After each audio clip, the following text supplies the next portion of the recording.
So it says, investigation. On November 15th, 2018 at 13:05 hours, Officer Villanova from LAPD North Hollywood Division called Case Sloan at the LA County Department of Medical Examiner Coroner to report this apparent natural death.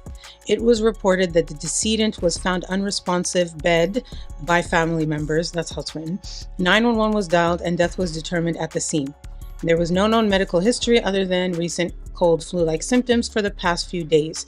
An in-house physician prescribed antibiotics and IV fluids. There was no known history of drugs or alcohol use. PMD Michael Fardam. And then up here it says Farzam. So I don't know if that's her like doctor that came to her home. I'm not sure. I was assigned this field call by Lieutenant Smith on the 15th of November 2018 at approximately 13:16 hours. I arrived on scene at approximately 14:10 hours and departed from the scene at approximately 16:33 hours. Foul play is...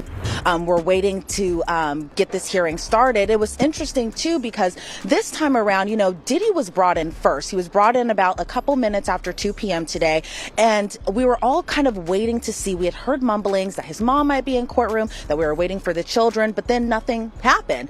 But then, in another twist and turn, the children do walk in, but this time it was a lot smaller bunch than it was the last time. So last time you're having all of Diddy's children, except with the exception of Love, who is just a 2-year-old child, so she wasn't at court. But you had all of Diddy's children there except Love.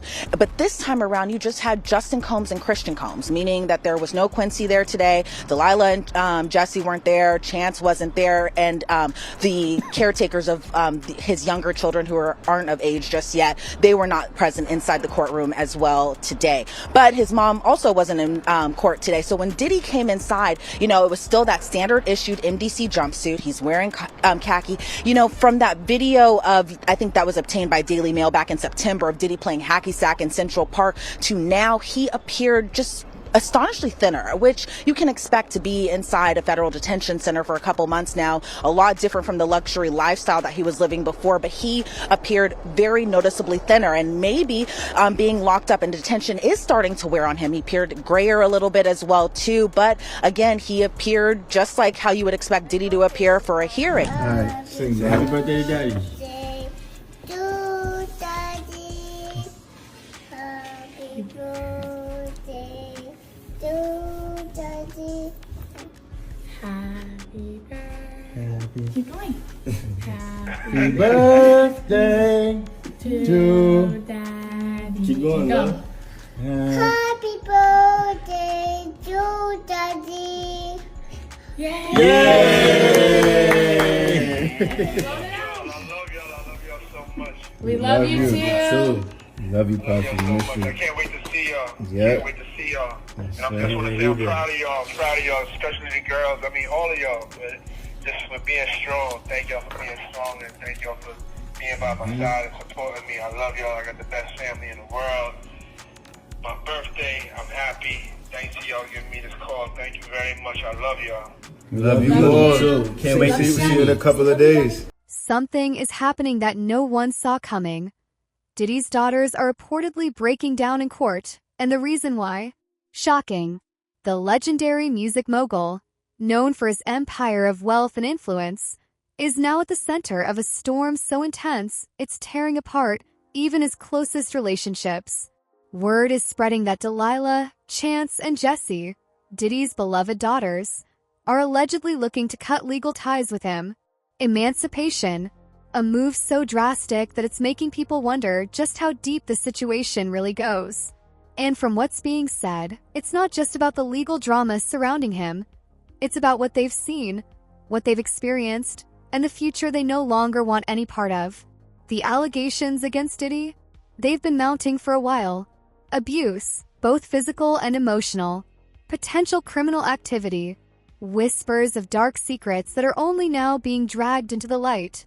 But when your own children, your own blood, are ready to stand in court and say, "I want nothing to do with you," it hits different. And let's be real, this isn't just another celebrity scandal. This is something else entirely. Diddy, once the king of hip-hop, is now watching his empire shake from the foundation. His daughters, who once seemed to live a life of luxury under his name, that smothering her with the pillows and all that, like he playing with her. I know she was tired. Yeah, he also told Rolling Stone that Diddy, he's a jealous person that don't know what love is. He knows that, bruh. Kim couldn't have nobody, bruh. Kim couldn't have nobody.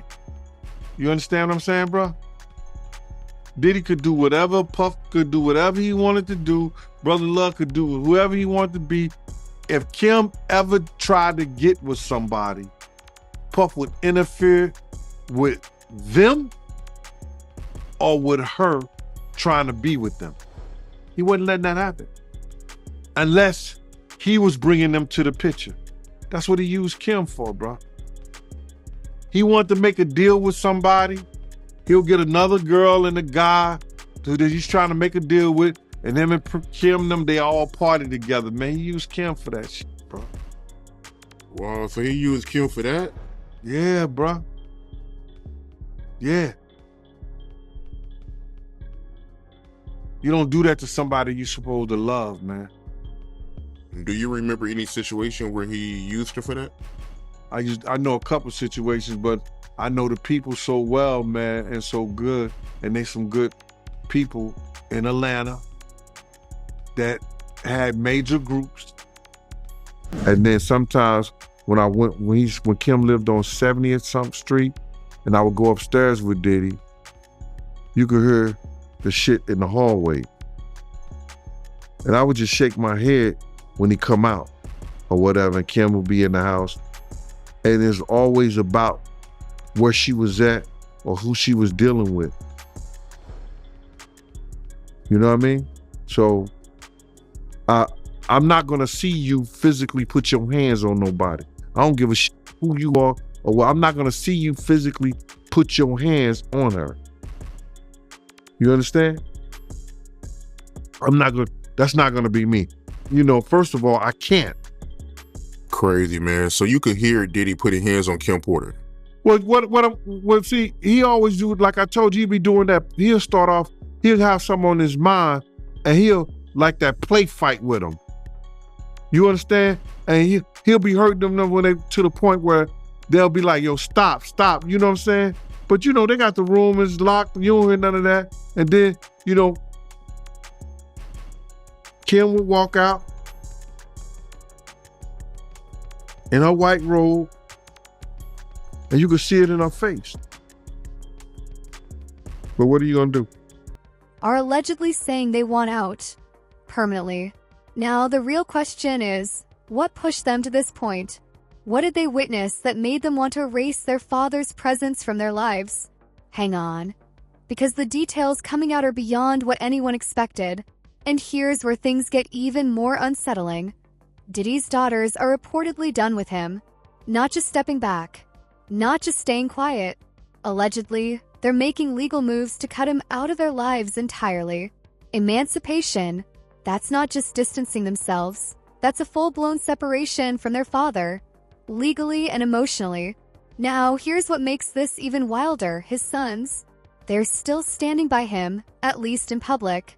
But his daughters, they've stopped visiting, stopped showing up, stopped pretending.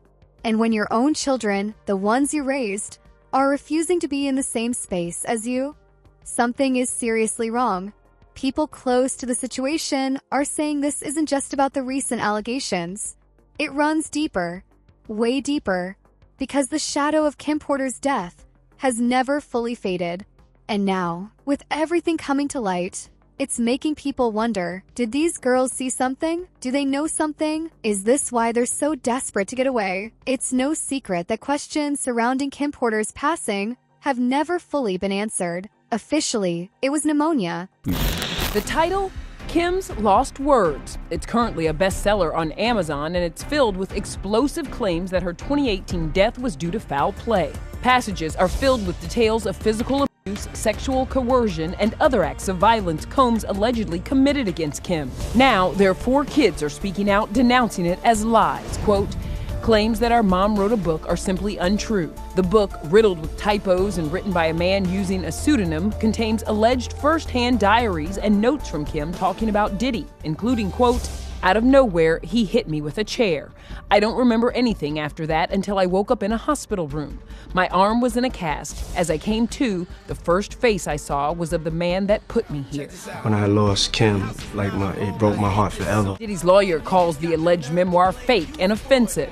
It also marks the first time Quincy, Christian, and the twins, Jesse and Delilah, have spoken out since their father's arrest, saying, quote, "The cause of her death has long been established. There was no foul play." According to the autopsy report, Kim died of natural causes from lobar pneumonia, which is an infection of the lungs. But, honestly, anybody that's lost a mother, lost a soulmate, it takes time. It takes time, I don't, they say time heals all wounds. When it comes to your mother or mothers, I don't think that's the case. I think we have the strongest beings. Like, if it comes to a category of who's the strongest beings on the face of the earth, it would have to be black mothers.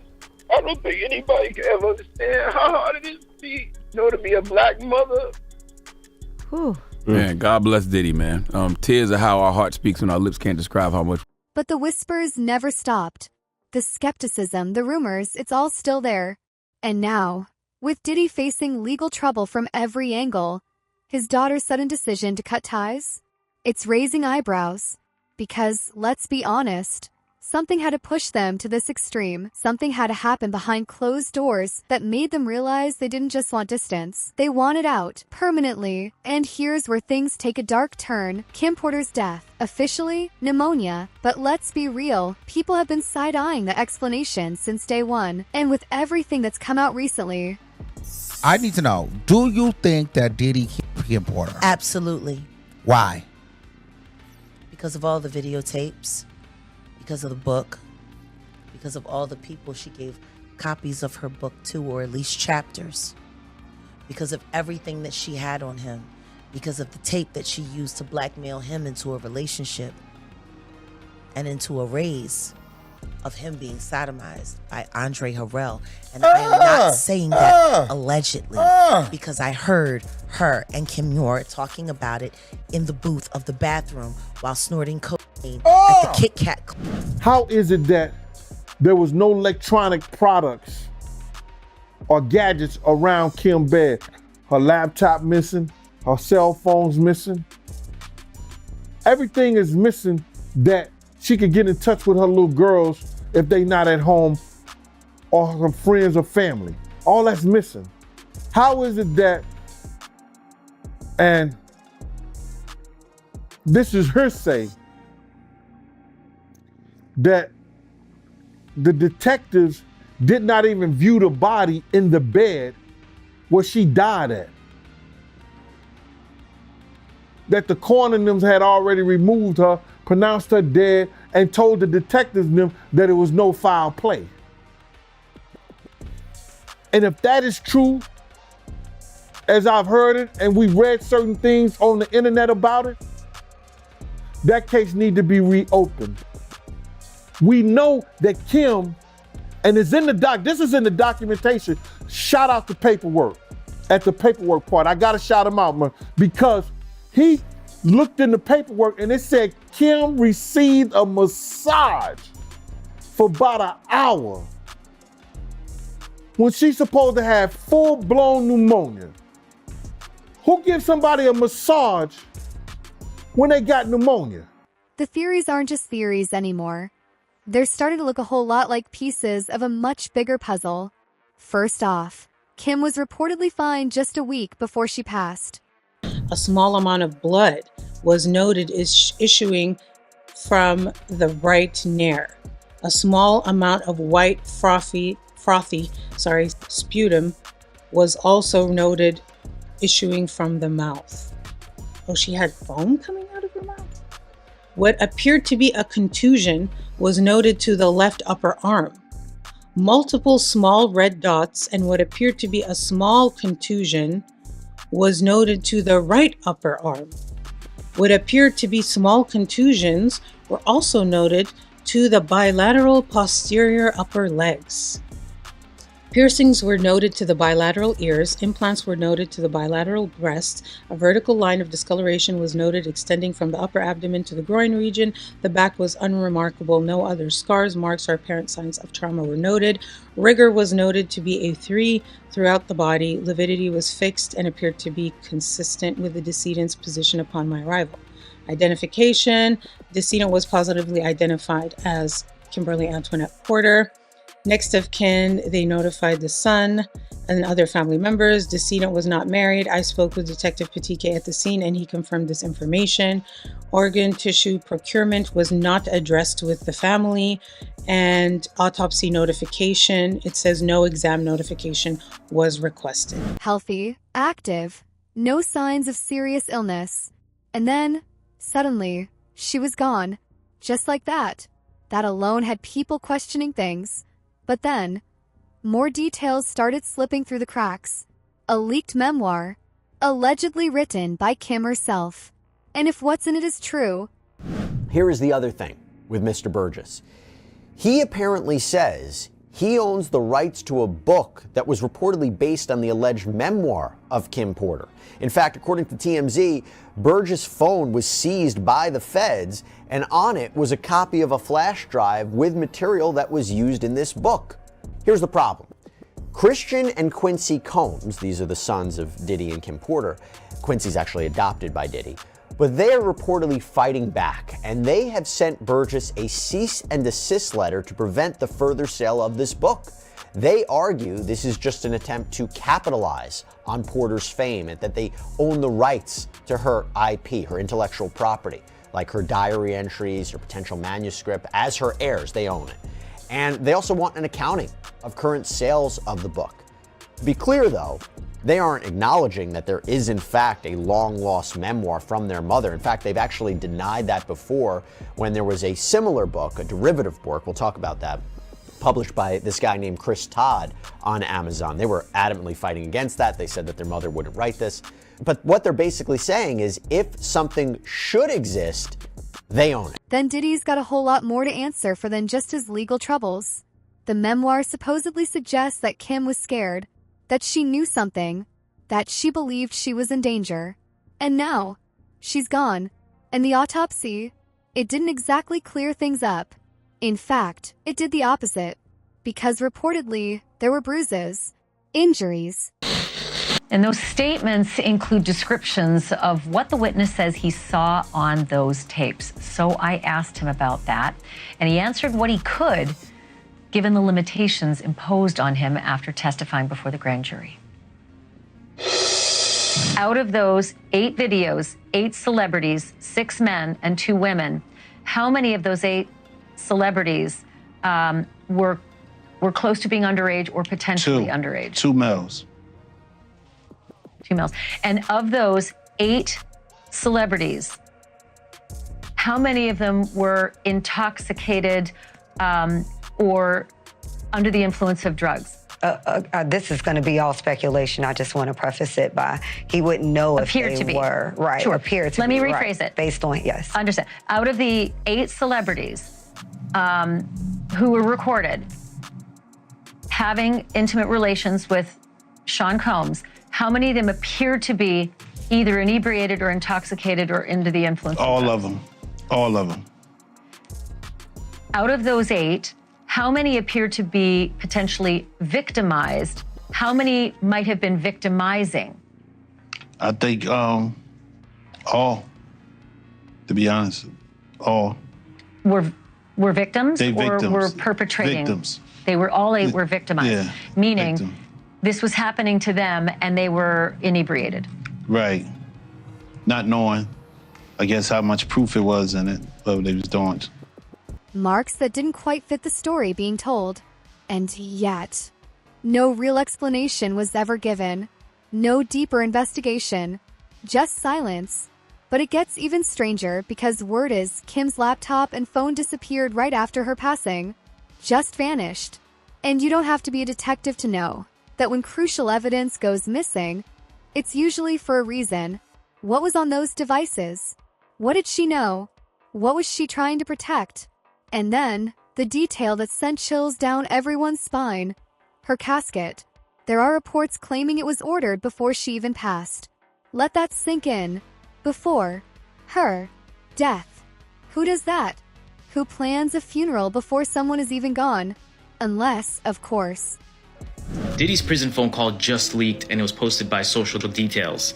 This is allegedly a call that he had, and there's a lot of talk, a lot of code words in there, so we're gonna listen to it together. Check it out.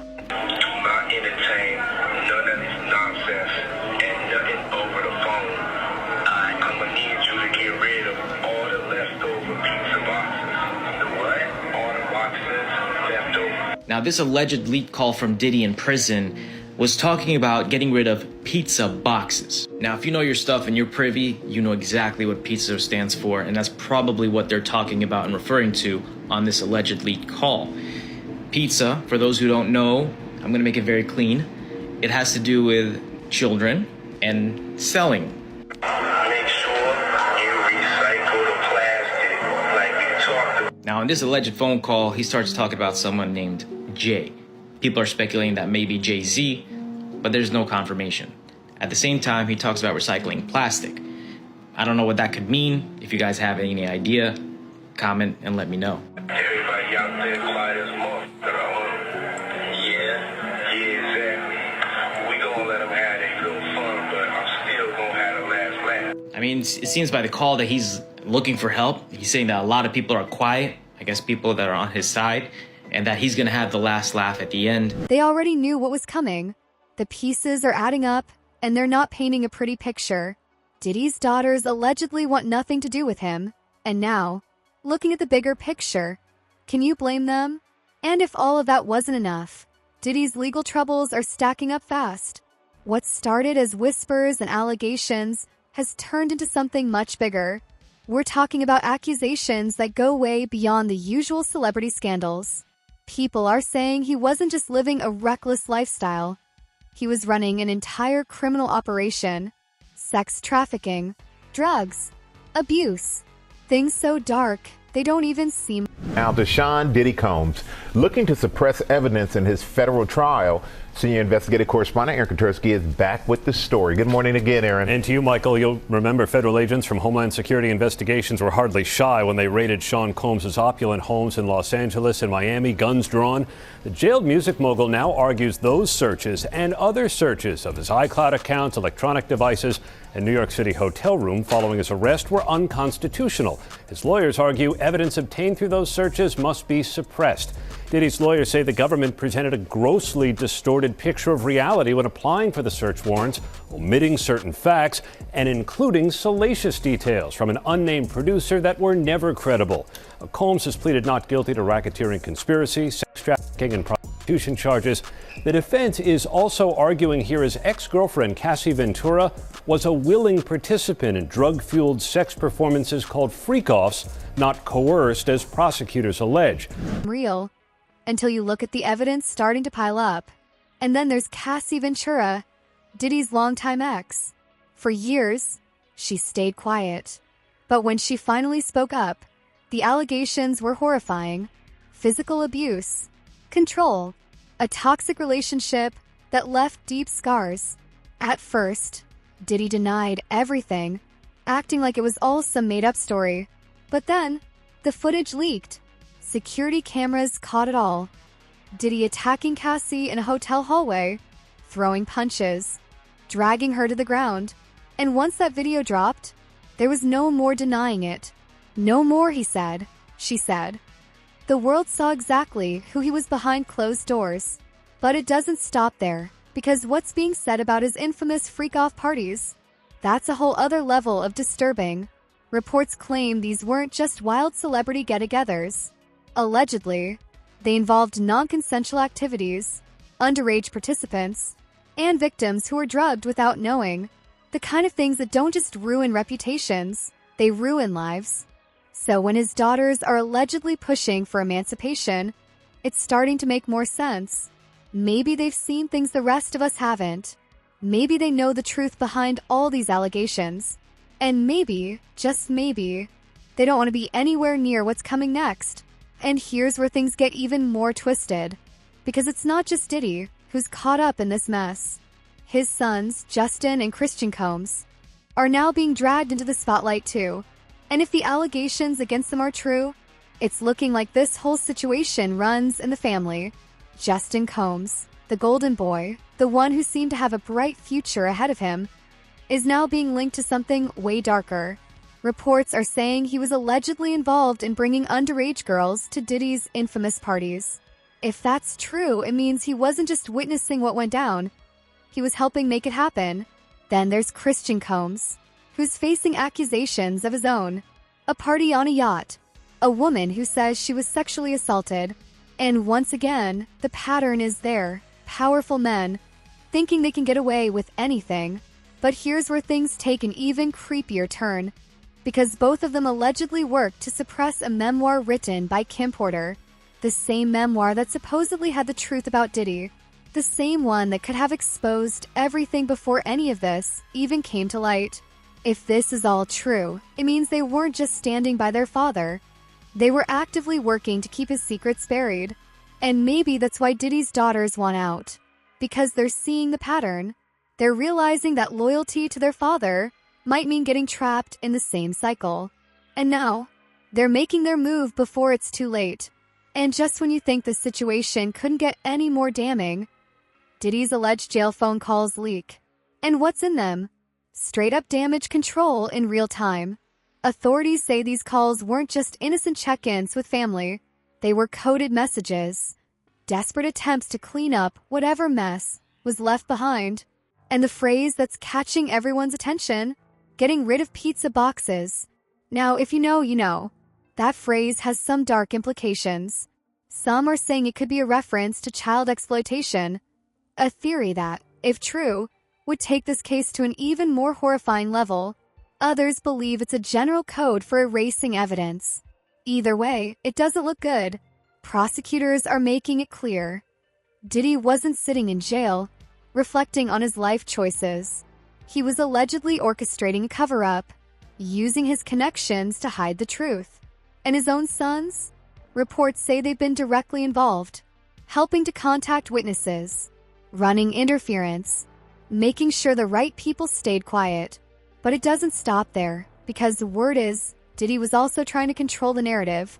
Allegedly, he told his family to launch social media campaigns to shift public opinion in his favor. And if you've noticed sudden waves of support for him online, now you know why. It's manipulation at the highest level. A desperate man, backed into a corner, trying to escape the inevitable.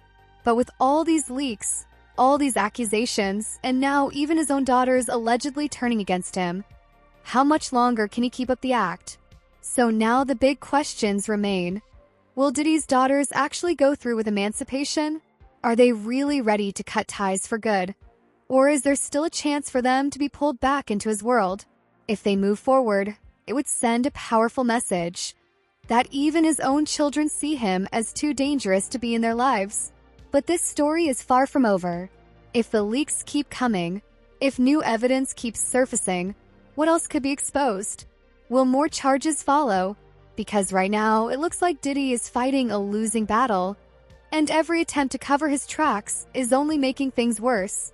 And the biggest question of all, can he actually suppress what the FBI has on him? Or is this the beginning of the end? Because when the feds are involved, things don't just go away. If the rumors are true, his empire is already crumbling, and it might just be a matter of time before everything he built comes crashing down. This is bigger than just another celebrity scandal. It's a case that's pulling back the curtain on power, corruption, and the lengths people will go to in order to keep their secrets buried. But what do you think? Is Diddy's downfall inevitable, or will he somehow find a way out of this mess? Drop your thoughts in the comments because this conversation is far from over.